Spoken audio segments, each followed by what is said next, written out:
Hey, I'm Holly La Rochelle. I'm an intuitive coach, a digital marketer, and a maker of amazing t-shirts.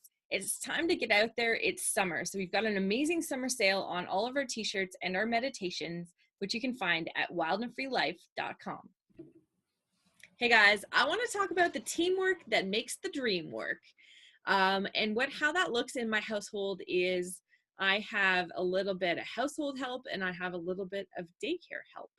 And I know sometimes the daycare word is sort of this dirty little secret we all have, isn't it? I don't think it should be, though. I think it is an essential to being a really productive mom that's also an entrepreneur. So, talking about household help and daycare help, um, these are the systems that really give me focus time. And when I started my entrepreneurial journey in the beginning, I thought I didn't need any focus time. I thought that I could make my focus time happen in mornings before my kids got up and in evenings before they went to bed. And so when I was side hustling and had my full-time job, that system worked pretty well. And well, maybe isn't right, but that was the time that I had allocated to do those things where I built my business, wrote the blog post, made the content, all that kind of stuff. It happened in that time period. But in making this more intentional life where I still got everything done, I felt like those time periods really shifted, and they shifted from being the, get you done type of periods to periods where I wanted to be present with my family. And to me, there was no trade-off that was worth that. So I set forth to see, what my budget could handle in terms of getting some of that help. And it's looked really different over the years. When I had babies, it looked different from when I had toddlers, when I had preschoolers, and now when I have school-aged kids, it has looked a little bit different in each of those stages.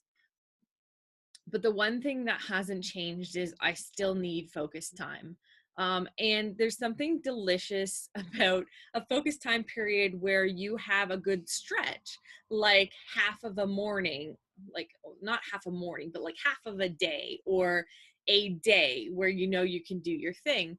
For me, it's always provided me a sense of, relief in a way that I knew that all of the things I needed to do, the things that were sort of piling up in my brain, here's, when this day of the week flies around, I can sit there and just like foo, foo, foo, foo, foo, foo, off my list. So having those periods of time are really, really important. So if you're in the period of time when you're trying to figure out when they were, I want to kind of give you some of what I've learned from the ones that I had.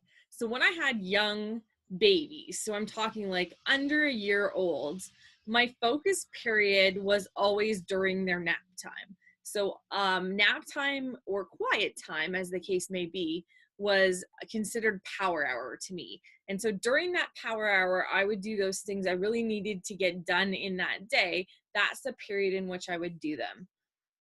During that period of time, because you're already sleep deprived, you don't want to be getting up earlier. It doesn't make sense. In that period of time, sometimes I would stay up a little bit later. I'd give myself an hour there if I really needed it, and I was feeling okay to do that. But just watch your energy level. Because you're dealing with teething, you're dealing with cranky babies, you're learning babies that are learning to eat, all those kind of things can really throw that routine off. So give yourself a little bit of grace in there. There's a period of time there where you've got to really be flexible, and you've got to really be able to kind of figure it out in terms of what's going on day to day in your household.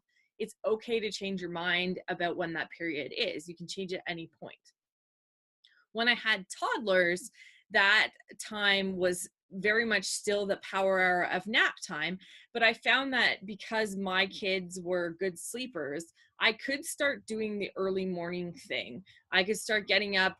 At that point, it would just be like a half an hour before they got up, and I would be able to sit there and bang out a article during that time or answer my emails. So that was a really good time. Nap time, power hour, still really big in my life. Um, I had times in there where I would get the daycare person, and it would be a time where the daycare person would cover us while we were at work. And then sometimes after that daycare period, so I could have picked them up at like 4:35, I would take another hour for myself in there in order to do that. So think about what times you already maybe have them in a little bit of care or someone else is caring for them. What could you just like extend a little bit, or get the other parent to drop, or for whatnot, that might give you a little bit of time in there. During that time, I was usually back at my full-time job. I also use lunchtime. If I was making the transition, I was back at my job, I would use lunchtime as that power hour too. So I never really lost power hour. It always existed. When we got into the preschool age, it was a little bit different.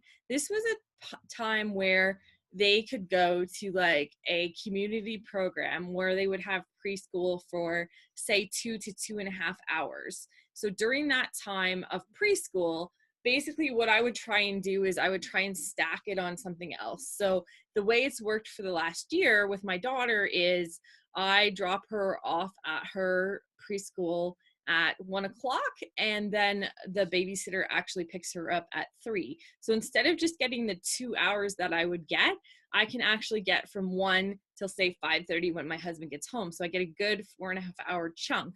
So you can think about like, do you have a friend whose kid also goes to preschool that you could like flip flop with, and that would give you a little longer period of time? You can consider that. You can also consider they're at that age where they can go.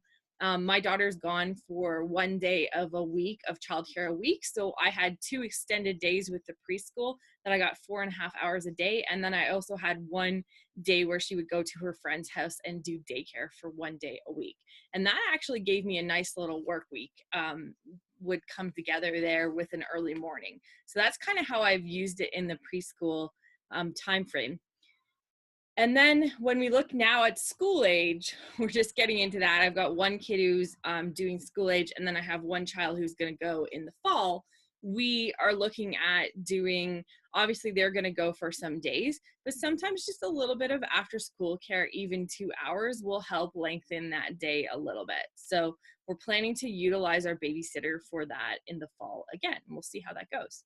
So that's the kind of way that you can do to get a little daycare in there.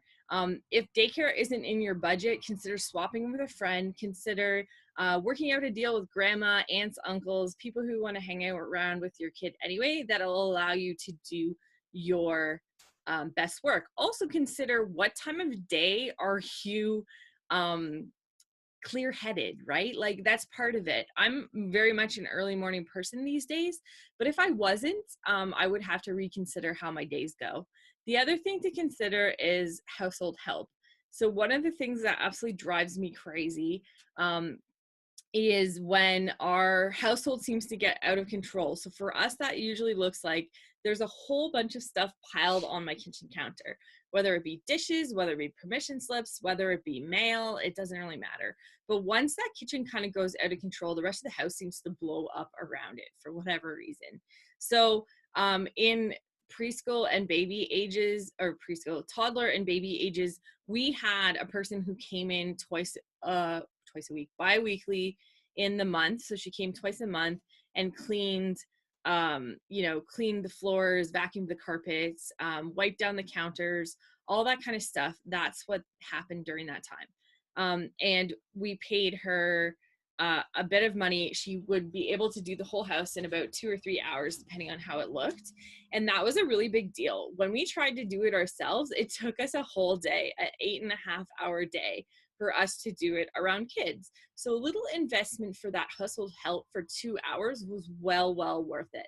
Plus, we got our Saturdays back to spend time as family, which obviously was our most intentional thing to do. You can look at household help like that. The deal that we have rocking right now is with our babysitter. She also will like load a dishwasher or load the laundry machine, fold a load of laundry while she's here. So while she's watching the kids and hanging with them, she'll also do that. And that, just having one extra person in the mix who comes and does it 1 or 2 days a week, makes a really big difference for us. So we're really excited and lucky to have her and have her open to do that. But those are a couple ways to think about your schedule and to think about how to get a little bit of help that will just leave you clear-headed and ready to rock it in your business when you have those little blocks of time.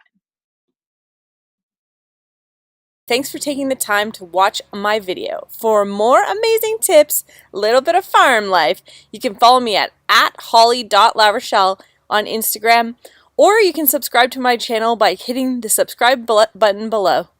I look forward to talking to you again soon.